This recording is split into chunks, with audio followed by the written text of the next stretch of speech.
Haleluya, saudara. Shalom, selamat pagi. Puji Tuhan, pagi hari ini kita dapat bersama-sama kembali mengikuti Aqua Worship Morning Devotion. Saya berdoa kiranya melalui saat teduh kita pagi hari ini kita diajari oleh Roh Kudus melalui firman Tuhan berkenaan dengan apa yang harus kita lakukan, yang harus kita hidupi, yang harus kita taati dan jalani dengan setia sampai pada garis akhir. Puji Tuhan, saudara, hari ini saya ingin menyampaikan bagian ketiga dari perumpamaan dari Lukas pasal 15, yaitu perumpamaan anak yang hilang. Dua perumpamaan sudah kita pelajari. Yang pertama adalah perumpamaan tentang domba yang hilang, ya, ada 100, lalu yang satu tersesat.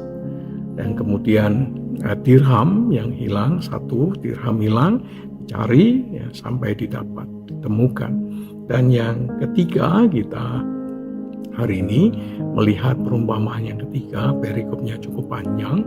Jadi nanti saudara baca di rumah, saya akan sampaikan poin-poinnya saja berkenaan dengan perumpamaan yang ketiga ini, yaitu anak yang hilang. Mari kita berdoa. Bapa yang baik yang kami kenal di dalam nama Tuhan Yesus, pagi hari ini sebelum kami melakukan segala aktivitas dan kesibukan kami ingin mengawali hari ini bersama dengan Tuhan dan firman Tuhan. Kiranya Tuhan menolong memberkati kami. Di dalam nama Tuhan Yesus kami berdoa. Haleluya. Amin. Puji Tuhan ya saudara. Nah, perumpamaan yang ketiga ini diberi judul sebagai anak yang hilang ya. Perumpamaan tentang anak yang hilang. Tetapi kalau kita baca dari perspektif naratif dan juga Ibrani, sebenarnya pusat dari kisah atau cerita ini itu tidak hanya pada anak yang pergi meninggalkan bapaknya dan saudaranya, tetapi juga kisah ini menggambarkan tentang bapak yang menunggu dengan sabar, bapak yang mencari, dan kemudian juga bapak yang memulihkan. Jadi fokus utamanya tidak hanya kepada anak yang pergi lalu kembali, juga ada anak sulung di sana yang protes dengan bapaknya, tetapi juga ada fokus lain yang perlu kita perhatikan, yaitu bapak yang menunggu, bapak yang mencari, dan bapak yang memulihkan anak yang hilang ini. Oleh karena itu kita bisa melihat di sini hal yang pertama yang kita bisa perhatikan, bapak yang menunggu di pintu. Inilah gambaran yang kita perlu bayangkan ya, seorang bapak yang menunggu di pintu bagi anaknya yang sudah pergi dalam kurun waktu yang lama. Nah, ada 3 tokoh utama dalam perikop ini. Yang pertama adalah anak bungsu. Ini digambarkan sebagai anak yang hilang karena pergi. Gambaran hilang di sini karena dia pergi meninggalkan bapaknya. Nah, yang kedua adalah anak sulung. Anak sulung ini juga gambaran orang yang hilang bukan karena pergi, tetapi dia hilang karena tinggal dengan bapaknya. Saudara bisa bayangkan ya, tinggal dengan bapak, tetapi dia juga digambarkan sebagai orang yang terhilang. Dan yang ketiga adalah sang bapak, yaitu pribadi yang tidak pernah berhenti mengasihi kedua anaknya, baik yang pergi maupun yang tinggal. Dan sangat penting di sini dalam perumpamaan yang disampaikan oleh Tuhan Yesus, Tuhan Yesus sedang berbicara kepada siapa? Dia sedang berbicara kepada orang Farisi dan ahli Taurat. Jadi ketika perumpamaan ini disampaikan oleh Tuhan Yesus, perumpamaan ini juga ditujukan kepada orang Farisi dan ahli Taurat. Jadi anak sulung sebenarnya sangat penting dalam kisah ini. Bukan hanya anak bungsu, tapi anak sulung juga penting. Nah, coba perhatikan ayat 12 sampai ayat yang ke-16. Ini menggambarkan bahwa kita pun bisa hilang ya, bukan hanya karena pergi tetapi juga karena tidak pernah benar-benar dekat dengan Bapa. Jadi kalau kita tidak sungguh-sungguh dekat dengan Bapa, kita juga bisa dikategorikan sebagai anak yang terhilang. Dikatakan begini kepada anak bungsu, "Bapa, berikanlah kepadaku bagian harta dari milik kita." Secara bagi perspektif Ibrani atau dalam budaya Yahudi, permintaan seperti ini sangat ofensif sekali. Ya, belum waktunya tetapi sudah meminta apa yang menjadi bagian dari warisannya. Nah, secara implisit ini hendak berkata apa? Saya ingin harta Bapa, ya, tetapi saya tidak menginginkan Bapa. Berapa banyak di antara kita juga tanpa sadar memperlakukan Allah dengan cara yang sama. Kita ingin berkatnya, tetapi kita tidak ingin Bapaknya. Kita ingin mengalami mujizatnya, tetapi tidak ingin Allahnya. Kita ingin menikmati banyak hal, tetapi kita tolak Allah yang memberkati kita. Ini gambaran yang sama sebetulnya.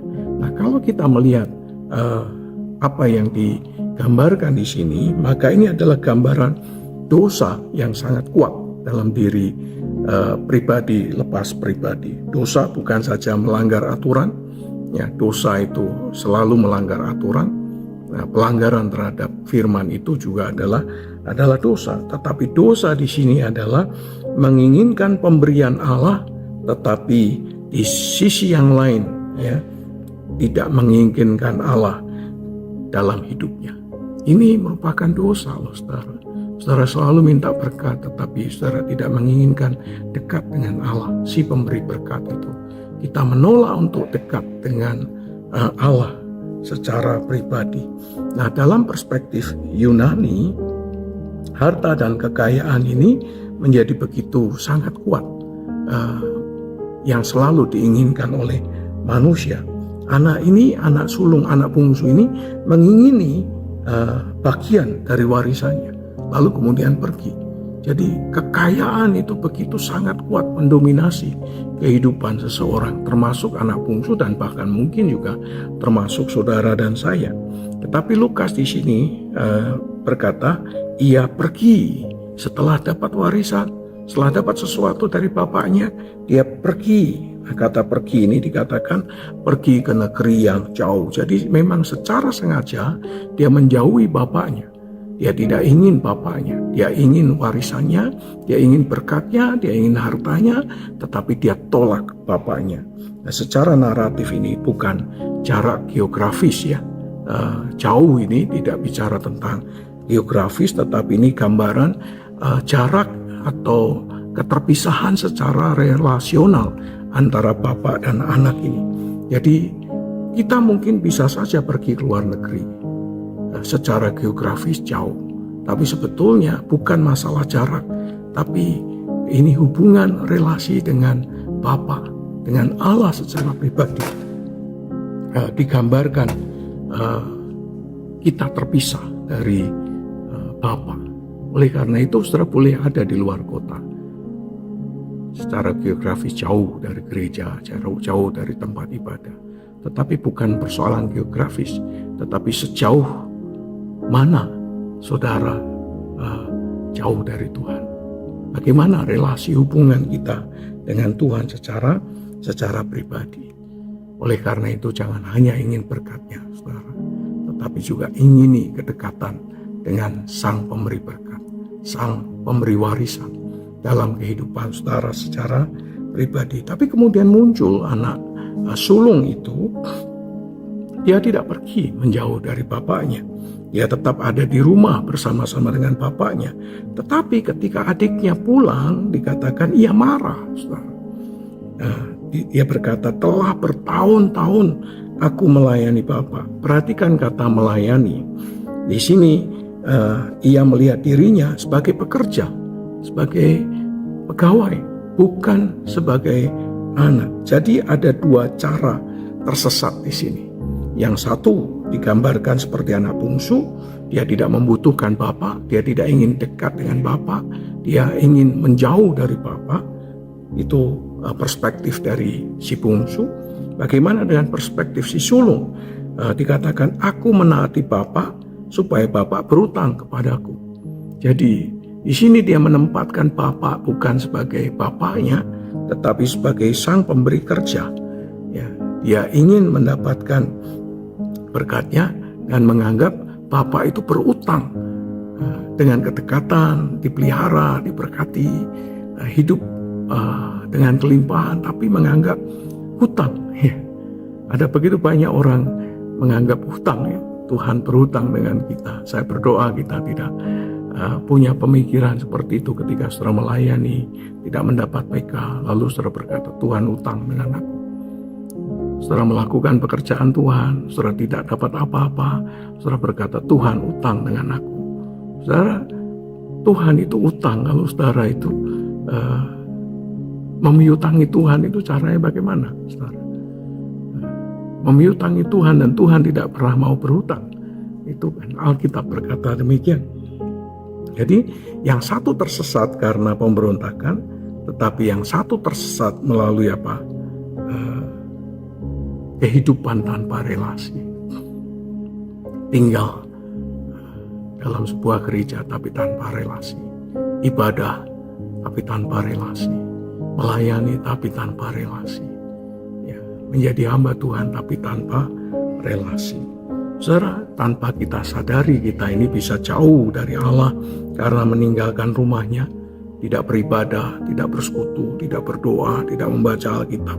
Tetapi kita juga bisa jauh dari Allah, dari hatinya, walaupun setiap hari kita ada dalam aktivitas gereja, tetapi kita tidak dekat dengan Allah secara pribadi.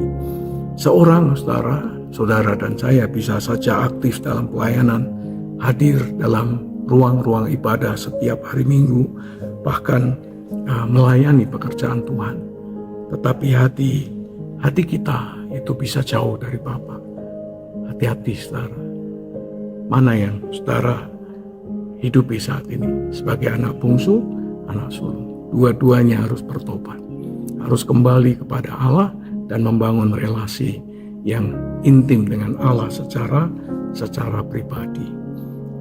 Kalau kita melihat ayat 17 sampai 20, di sini sebuah pelajaran dapat kita pelajari bahwa pertobatan sejati bukan sekedar menyesali, tetapi pertobatan sejati adalah kembali kepada Bapa. Memang dalam perspektif Ibrani, saudara, pertobatan itu adalah kembali, berbalik dari jalan yang jahat, ya, kembali kepada Bapa, ya, kembali kepada kehidupan yang memiliki relasi dengan Allah secara pribadi. Jadi ini bagian yang paling penting untuk kita perhatikan. Perhatikan kata Lukas, ya.